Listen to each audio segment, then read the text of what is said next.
Throughout my 10-day trip in Hawaii, I learned a lot about its people, culture, and land. The Aina is sacred to them. The culture is theirs to keep. The people are ohana. They are a family, and families stick together. The Hawaiian community is a place of beauty and wonder. They have lost so much. They lost their land, people, culture, and at some point, their language.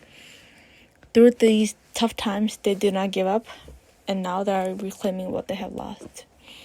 Some Hawaiian traditions I have learned is to say a chant before I enter their land and have someone respond it back to me, or tell people who I am, where I come from, what I call home, and who I bring with me.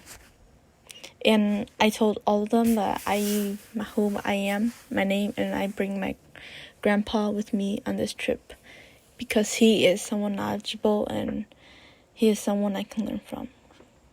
And in Hawaii, ohana is the biggest theme there, and aloha as well.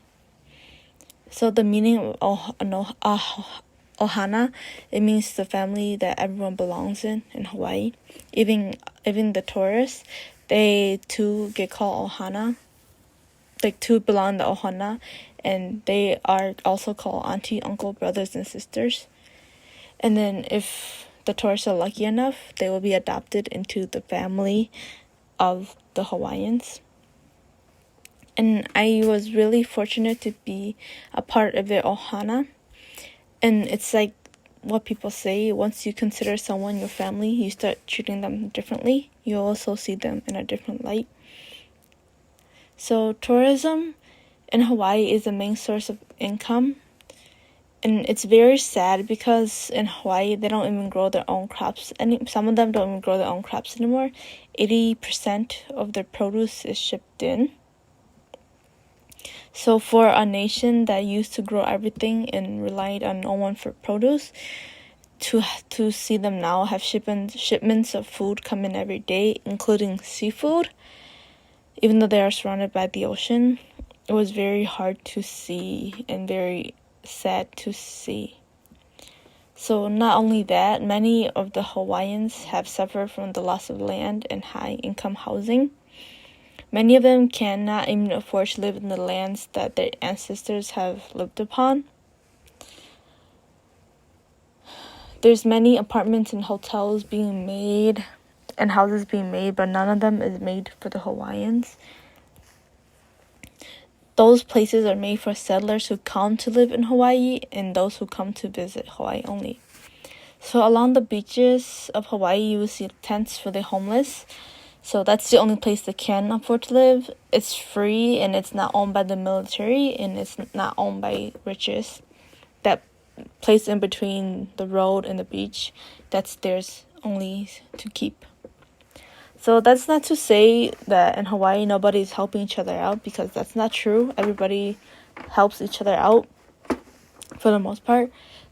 For example, during times of need or in a world pandemic like COVID-19, they start showing care for each other even more.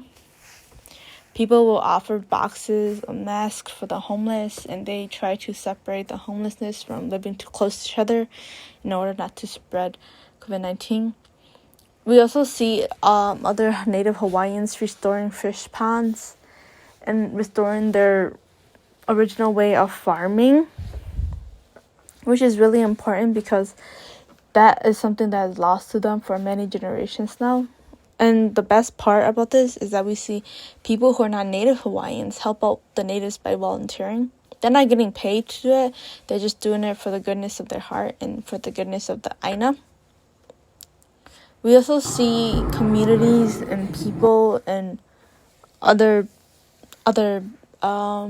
volunteers helping the homelessness find food, clothes, job, and shelters.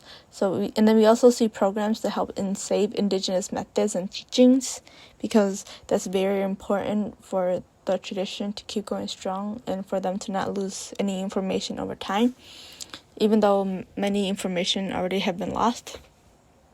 But ultimately, in the end, we can only help out so much, because those who want to be helped will be helped, but those who we want to help but they don't let us help them, then we can't really do anything about it. So Hawaii is a place of culture, beauty, love, homelessness, religion, and people. If you come to Hawaii expecting only the goods, then you shouldn't come at all, because a place that is filled with thousands of years worth of history will contain everything from the good and the bad. So this is it for my research project in Hawaii, my immersion trip in Hawaii. Thank you for everything that I have learned. Thank you everyone who has helped me learn, and thank you for the people who made it possible for me to come on this trip, because I not only learned a lot about Hawaii, but I learned a lot about people and myself as well. It was a really good learning experience, and I hope to grow more from that as well. Thank you.